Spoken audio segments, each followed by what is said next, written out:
Welcome to Tactical Talk. This is Zain Khan. With tensions on the line of control increasing and Pakistan handing over dossiers against Indian terrorism within Pakistan to the UN chief. Today on Tactical Talk, we will discuss the history and future of Pak-India relationship with retired Col Aftab Butt and retired Brigadier Asif Haroon. Assalamu alaikum, sir. Welcome to our show. Walaikum salam, Zain. Thank you very much for inviting me over.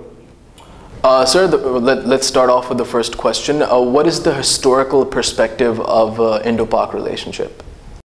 Zain, the IndoPak relationship not only has the historical perspective, but it also has the geographical perspective. Because when the division took place, there were major blunders done by the British. Firstly, the eastern wing and the western wing were thousands of kilometers away. We were not contiguous, so that created a problem. Secondly, we had another state called Junagadh, which opted for Pakistan. Now it had India on the three sides and a coastal on one side, and it wasn't possible for the newly born state of Pakistan to have good communication or access to the independent state of Junagadh. So after that, the Indians had a free access, and they annexed the state and merged it with India. Then another problem was the district of Gurdaspur, which was till last moment part of Pakistan. It was to be part of Pakistan, but at the 11th hour it was decided that Gurdaspur will be part of India. Now what happened, that because of that untimely information given to the people, mainly Muslim population which was in that area, they suffered a lot.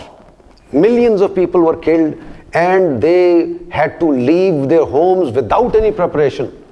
So this was a colossal damage caused to the Muslims and to the newly born state, because we were flooded with the refugees coming from all over India. So this was the start, and the Hindu mentality or the paradigm or the mindset was that create a Pakistan in such a way that it does not exist after a few years.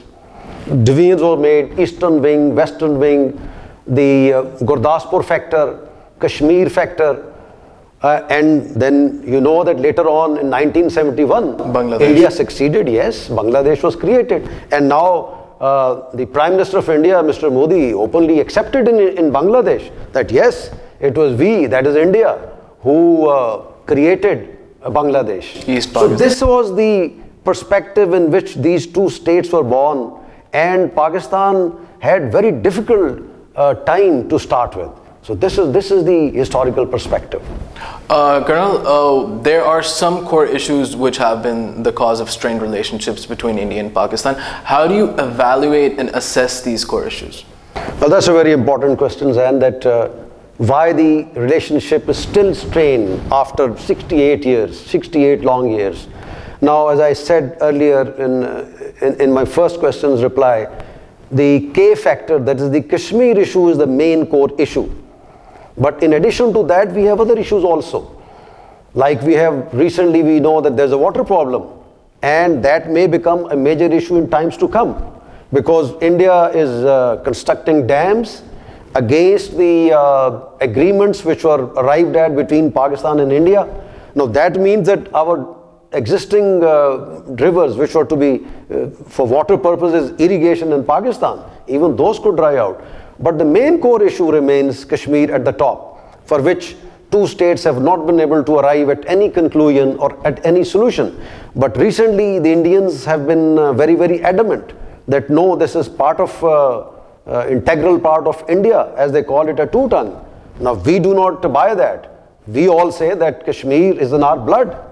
It is our jugular vein, and it cannot be that since partition or since the existence of Pakistan, we have had 2-3 major wars, and at the back of each war, the core issue has been the Kashmir. So these are the main issues which crop up time and again, and with the passage of time, other issues have also come up, like trade, in which we have certain deficit, and then the Samjhauta Express, our people who had gone to India, they were brutally murdered and killed during that train incident which took place in India. They were burned. So these things, and then the attitude towards the Muslims of India. You see, that also hurts, because we have our relationships there. People who migrated from the central India and other places, they still have their relatives and they remain worried. So these are the causes, these are the main problems, but the top of the problem, or the core issue, or the main hardcore, the bone of contention between the two, is the Kashmir problem. Colonel Aftab, we have online Brigadier Asif Haroon with us. Let's have his view on the situation at line of control and working boundary. Brigadier Asif Haroon, recently DG Rangers Punjab visited India to discuss LOC violations, but Indians are continuing aggressive posture by frequently violating and blaming Pakistan. What are India's designs, Brigadier Asif? Well then, to be very frank, I would say that I was not very optimistic when our DG Rangers Punjab went to Delhi for a meeting with his counterpart BSS in a bid to cool down the Indian madness. If you recall, the Modi government from the very outset had embarked upon an aggressive posture and a path against Pakistan. And this was evident from the fact that he spurned Nawaz Sharif's offer of peace and friendship, and instead called off scheduled talks in August 2014 and heated up the line of control in Kashmir the same month. And for the first time, the working boundary in Sialkot, Shakargarh sectors were also bombarded. And no sooner the DG Rangers had returned back, the process of ceasefire violations erupted once again and are still continuing. They also resorted to false flag operations, as you recall, in Gurdaspur and Udhampur to malign Pakistan Army and the ISI. Besides these, if you also recall, look at the series of hostile statements made by Modi, his ministers, and even the army generals against Pakistan. They do not hide their intentions to harm Pakistan. And Modi, if you remember, boasted of Indian key role in breaking Pakistan in two when he visited Dhaka. They openly say that terrorism will be applied as an instrument to browbeat Pakistan into submission. Now, with this background, the purpose behind Indian jingoism and aggressiveness is to overhaul Pakistan, make it forget about Kashmir, and accept Indian hegemony if it wants to survive and live in peace. RSS, to which Modi belongs, has not reconciled to the existence of Pakistan and considers it a thorn in the flesh of India, which it must remove. Since India can no more go to an open war because of Pakistan's nuclear capability and effective nuclear deterrence, it has opted for proxy war, threats, coercion, intimidation, cyber warfare, and provocations. It also applies gentling tactics to create misgivings with the friends of Pakistan. Unfortunately for India, all its dangerous plans and designs have fallen flat, and today Pakistan is in a much stronger position to face Indian belligerence.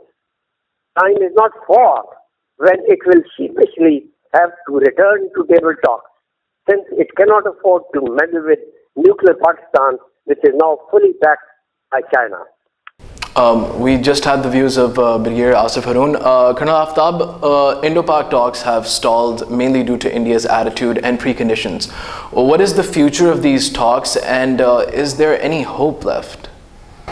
Yes, it's very sad to say that due to India's intransigence, the talks have stalled. Because when you impose conditions, then it becomes very difficult to come to the table talk.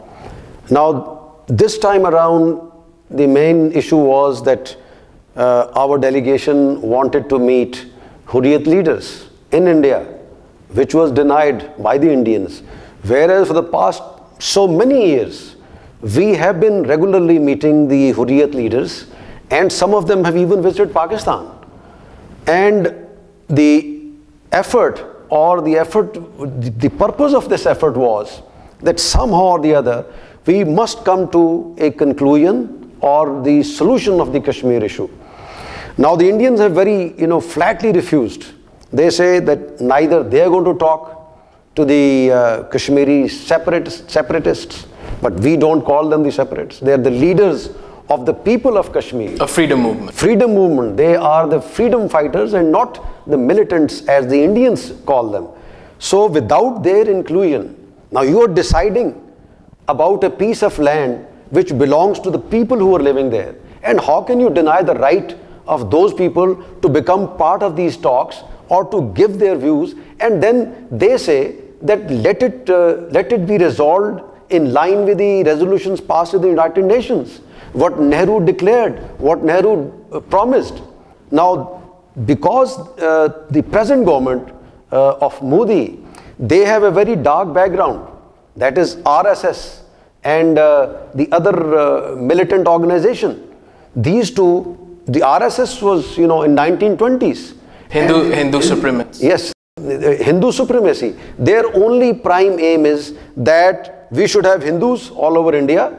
They even are not accepting the Dalits, who are the lowest class in the Indian Hindus. They are being killed, and Muslims are being killed just because that they are eating beef, whereas the man had not eaten. So this kind of atmosphere or the threat or the pressure which is being imposed by the Indians, the only purpose is, as was also pointed out by Brig Asif Haroon, that they want hegemony in this area. They want to behave like United States of America or a superpower, and they want to treat us like Israel is treating Palestine. But they must understand, Pakistan is not a state which could be just subdued by the aggression or the aggressive attitude of the Indians. So they have to come to the table talk.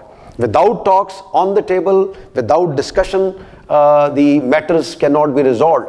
Currently, at the moment, I do not see any hope that but in the times to come, I hope the sanity would prevail.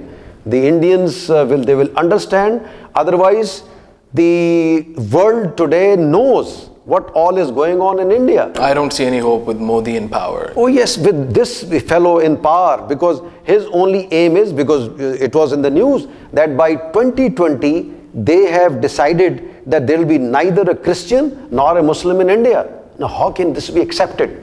None of the countries in the world is going to accept this, except the Hindu extremists like Shiv Sena. They may be having this plan, but this will never be accepted. Even the Muslims in India will not be accepted.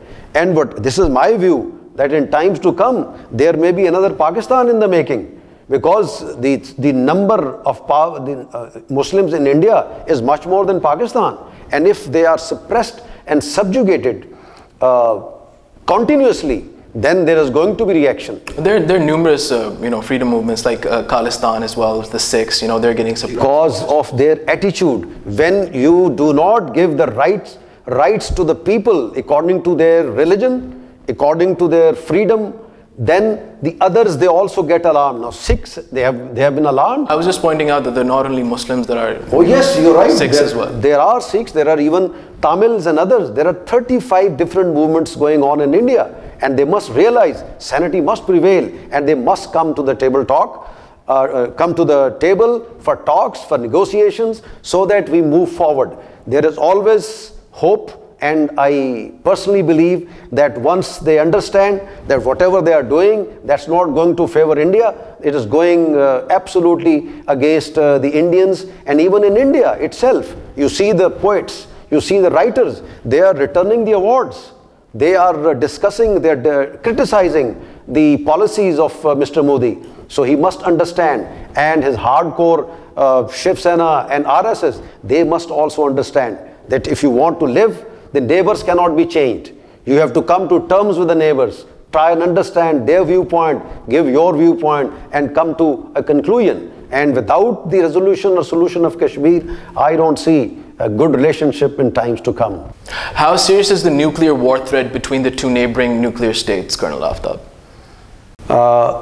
I must say that because of the current situation, when you threaten your neighboring state, Pakistan is a sovereign independent state, and we have all the right to defend our sovereignty and to defend our independence. And for that, if it comes to that where the nuclear weapons have to be used, I'm sure Pakistan will not hesitate Because when it comes to the honor of one's country or the defense of one's country, then weapons, whether nuclear or conventional, that becomes irrelevant, and it has nothing to do with that. The foremost thing is your honor and integrity of the country. But on the other hand, the Indians are also a nuclear state.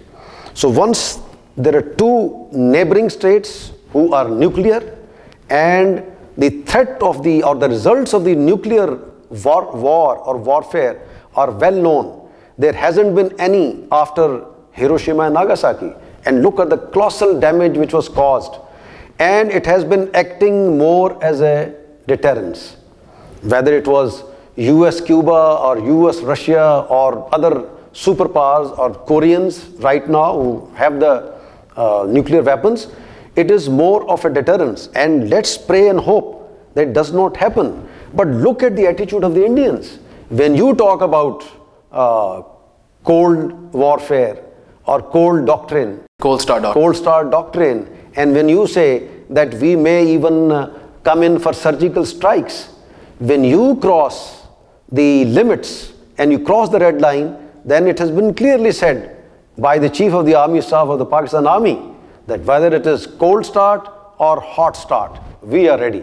So therefore, let there be no confusion or doubt in the minds of the Indians that we have not kept these nuclear weapons for showcase purposes. These are weapons and to be used. So therefore, those will only be used once India pushes you behind the wall to an extent where you can't take it anymore.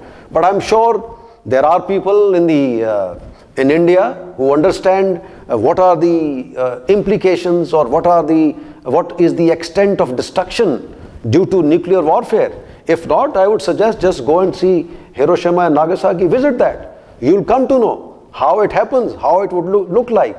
But we won't be compromising on our integrity, solidarity and honor. So therefore, the issues which are main issues between the two countries, basically the Kashmir issue, that has to be resolved. And Indians must realize, and Indians must never commit a mistake of a Cold War doctrine or the crossing of border for surgical strikes. This will not be acceptable, and it has already been conveyed by Pakistan that we will not accept even an inch of intrusion by the Indians will be taken as a war. It will be total war. So therefore, India must restrain, must exercise complete pressure on those people who are singing these war songs. They must be told it's not that easy. So therefore, come to the table, talk about your issues, and then that's the decent way how the neighbors live and they understand each other and how we are going to go about it. Col Aftab, what is the future of Indo-Pak relationship in the backdrop of bitterness and differences which have been discussed? Well, Zain, right now, whatever we have discussed so far, the picture is not very good.